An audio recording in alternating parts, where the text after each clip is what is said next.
اے لطیفہ عرض کیا ہے دیوبندیوں کے امام، اس کا نام اشرف علی تھانوی صاحب ہے، وہ اپنی کتاب فضائل یومیہ کے اندر 3 مقامات کے اوپر لکھا، میرے غوث الثقلین کا ایک دھوبی تھا، جب وہ مر گیا تو بعد میں اس دھوبی کو کسی نے خواب میں دیکھا تو پوچھا کیا بنا، تو کہنے لگے کچھ بھی نہیں. فرشتے نے آ کے پوچھا من ربو کا، رب کون ہے؟ تو میں نے کہا میں تو غوث پاک کا دھوبی ہوں. منکر نکیر آئے، انہوں نے آ کر سوال کیا مر ربو کا، کہنے لگا عبدالقادر جیلانی کا دھوبی ہوں. کہا ماں دینوں کا، تیرا دین کیا ہے؟ ارے کہا نا غوث پاک کا دھوبی ہو. پتہ نہیں آپ کو بھی اتنا ہی مزہ آ رہا ہے جتنا مجھے آ رہا ہے. پوچھا ماں کن کا تقول بھی اتحاد رجل، اونچی کہنے لگا اتنی پہچان بھی نہیں، گناہگار آدمی. حضور غوث پاک کے گھر سے کپڑے آتے تھے دھو دیتا تھا. حضور غوث پاک کا دھوبی ہوں، اتنی بات قبول ہو، بخش دو نہیں تو سزا دے دو.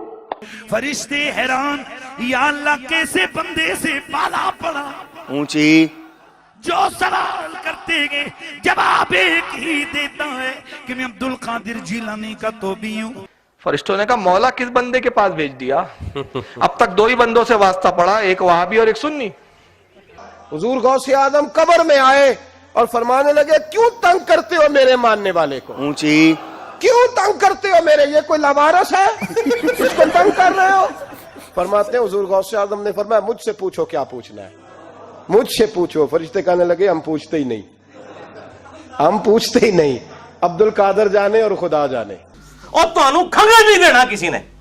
پتہ لگ جائے گا جو چمڑی لوے گی نا جڑے اس طرح دے بکواسات کرنے والے اور انہوں چھاپنے والے، تانوں کھنگن نہیں دینا کسی نے.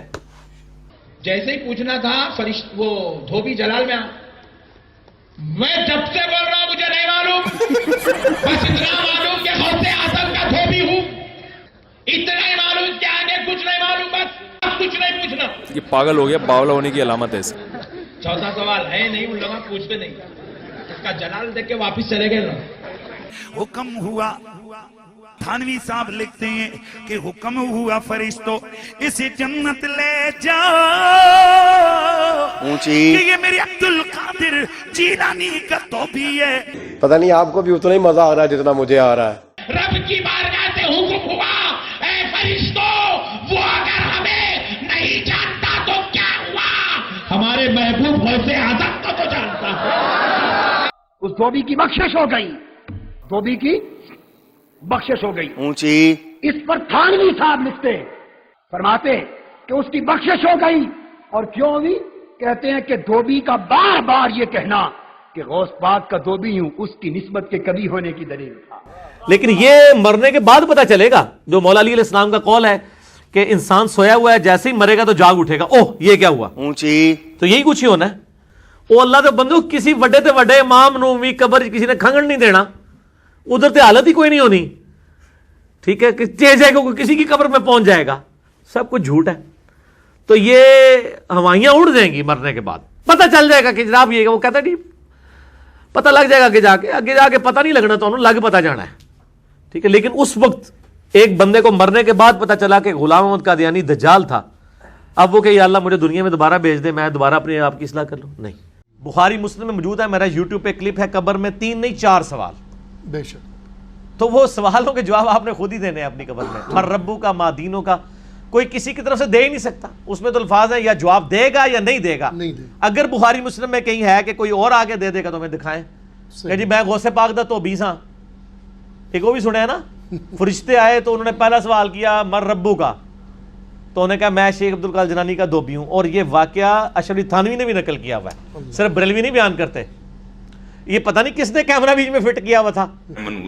روایت کون کر رہا ہے؟ ماں دینوں کا دھوبی، کہتے ہیں جی 300 فرشتے پریشان، فرشتے نہیں کو پریشان ہونا ایک لائی ہے.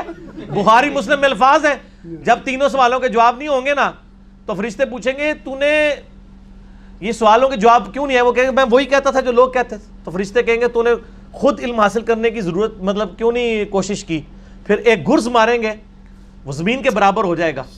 ٹھیک ہے نا، تو گرز مارن گے اللہ کو نہیں جاؤں گا نہیں، فرشتے اللہ کو ٹور گئے اللہ یہ کیڑا بندہ ہے. اوکھے ویلے بزرگ کام آتے ہیں، وہ بندہ تسی میرے والے کر دو نا، فرشتے تو چھڑ دو، فرشتے تو سرما بنا کے رکھ دیں گے ہوتا یار نہ کر. تو اللہ نے کہا نہیں ٹھیک ہے انہوں بخش دیتا گیا. غوث پاک کا دھوبی کیا نبی علیہ السلام کا دھوبی بھی ہو وہ بھی اپنے مال کے مطابق اٹھایا جائے گا. بخاری مسلم میں الفاظ ہے مدعم نامی ایک غلام تھا نبی علیہ السلام کا، اونٹ کا کجاوا کستا تھا، آپ کو وضو کروایا کرتا تھا. غزوہ خیبر کے موقع پہ ایک نامعلوم تیر لگا، وہ شہید ہو گیا. صحابہ نے کہا بڑا خوش نصیب ہے، شہید ہوا ہے. آپ فرمایا تم اسے شہادت کی خبریں اور یہ سنا رہے ہو، خوش نصیب ہے؟ اور میں دیکھ رہا ہوں کہ اللہ تعالیٰ نے اس پہ آگ کی چادر ڈال دی ہے، جو اس نے مال غنیمت کی ایک چادر چوری کی تھی. تو اسی غوث پاک دے تو بھی لے کے بیٹھے ہو اوکھے ویلے بزرگ کام آتے ہیں. اور کوڑ مارنے بند کر دو. اور بخاری مسلم کے الفاظ ہیں، مشکات میں بھی مال غنیمت میں چوری کے بیان والے چیپٹر میں آپ کو حدیث مل جائے گی. صحابہ کہتے ہیں اگر کسی نے ایک رسی بھی اٹھائی تھی نا، وہ بھی اس نے بیت المال میں جمع کروا دی. یعنی لوگوں نے کہا یہ رسی ہے نا، اس کی خیر ہے، اٹھا کے لے. یہ صحابی میں فرق ہے اور عام آدمی میں. جب ان کو حدیث پہنچتی تھی فوراً توبہ کرتے تھے. یہاں لوگ پورے پورے پلاٹ اڑپ کر جاتے ہیں لوگوں کے.